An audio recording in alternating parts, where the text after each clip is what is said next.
Welcome to the program. I'm Mark Imperial. This segment's being brought to you by booksgrowbusiness.com. It's the place where entrepreneurs and professionals publish to grow their businesses and to leave a legacy.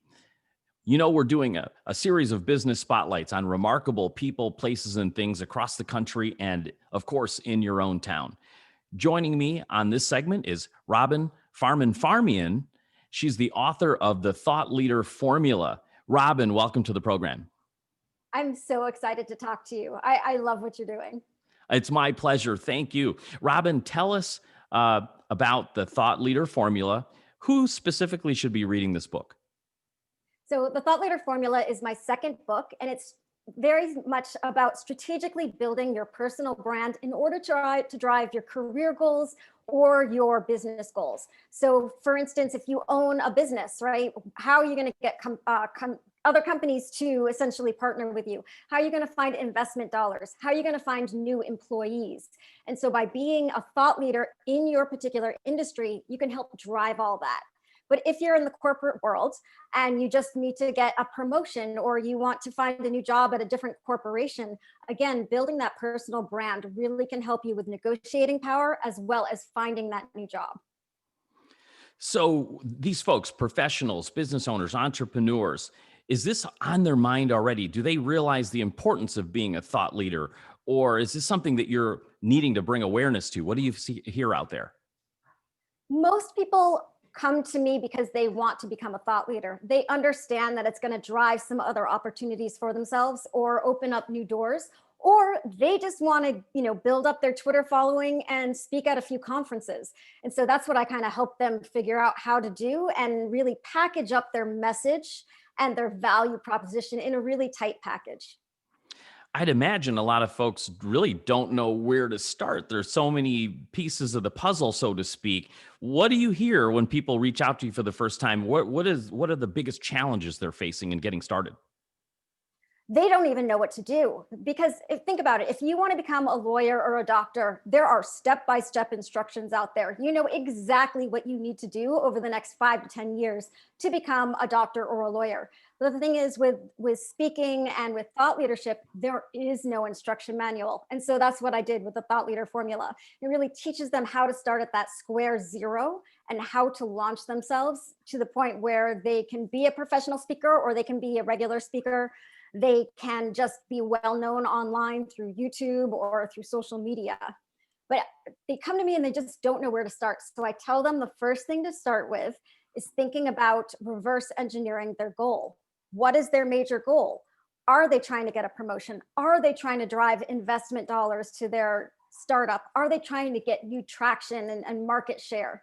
Once they understand the goal and really map that out, I work backwards from there and I help them come up with their messaging and essentially their thought leader platform. And the formula for that is really your fundamental truth combined with your why you do what you do, not what you do.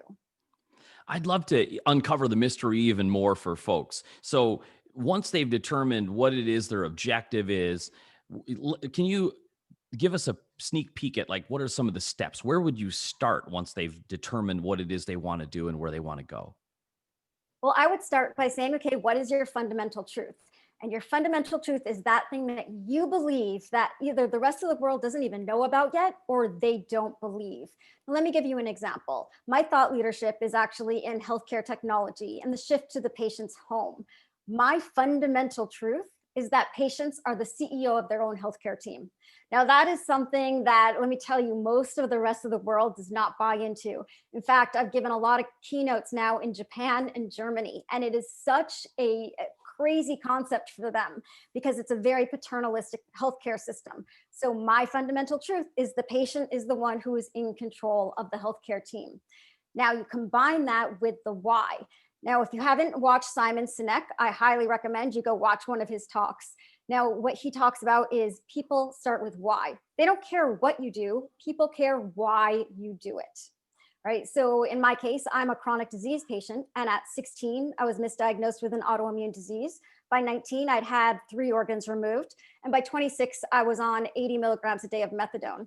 And so at that point, I fired my healthcare team, took myself off my medication, rebuilt it, got diagnosed correctly, and put on a medication and went into remission overnight.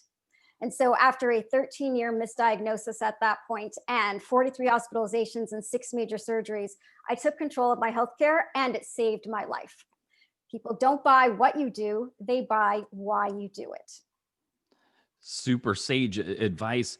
Robin, you kind of you told that story. I'm interested in learning like how you got started. What inspired you in your discovery of the thought leader formula? What inspired you to write this book and spread your message?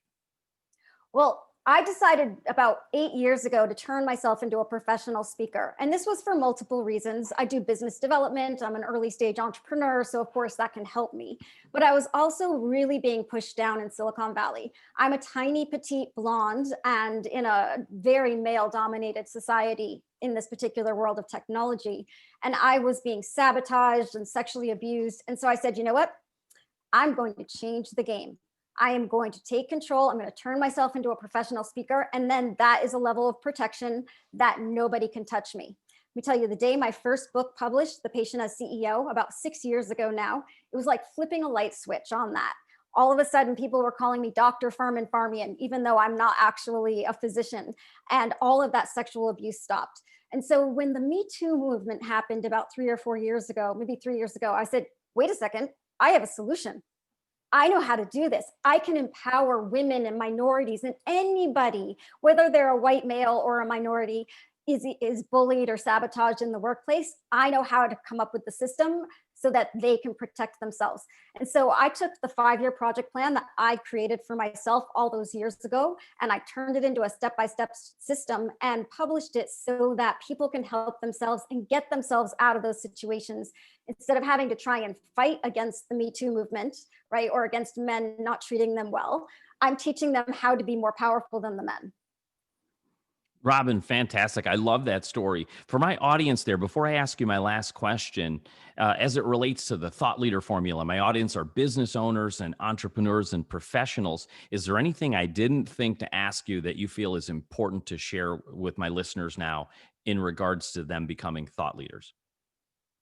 So, one thing that most people are really confused about is they're like, I'm an expert in these 17 different things, or my why is like 4 different things. And I go, no, no, no. Think about this as the fact that we are packaging a marketing, essentially a marketing package, right? So, of course, I have 17 whys why I do something, or I have so many, I can cook, right? I'm not going to talk about that on stage. We really package up that why. And that's why coming up with the goal is so incredibly important, because then you can really target the message and it will not limit you just because you're coming out publicly with one why and with one, fundamental truth does not mean it's going to pigeonhole you like that. You are absolutely can come out and now I've come out with 3 different books on 3 completely different topics that I talk about on stage, and I'm paid to do so, right? So do not worry about it limiting you. All it does is it provides that clear first channel so that you can really make an impact. Very important advice, as the confused mind takes no action and they kind of discard you or put you aside if they don't understand the clarity that one message has. So I really appreciate that, Robin. So for my audience out there listening, resonates, would like to connect with you, find out more, and become that thought leader, how can they find you and connect? So I am the only Robin Farmanfarmaian in the entire universe. It's a very odd name. So, you Google me, you'll come up with my website, robinff.com, LinkedIn, or any of the social media. You can ping me, and you can get my free workbook on my website, by the way. So you just go there and you can download the workbook that comes with the thought leader formula. So you don't even need to read the book. You can just go through and answer all the questions. And that's your foundation for your thought leadership. Robin, I really appreciate you taking the time and sharing with my audience. This was fantastic. I really enjoyed speaking with you. I wish you continued success for you and for all of your clients. Thank you. You too. This segment's been brought to you by booksgrowbusiness.com. It's the place where entrepreneurs and professionals publish to grow their businesses and to leave a legacy. That was Robin Farmanfarmaian, author of The Thought Leader Formula. That's all for now. Join me on my next segment. I'm Mark Imperial. Take care.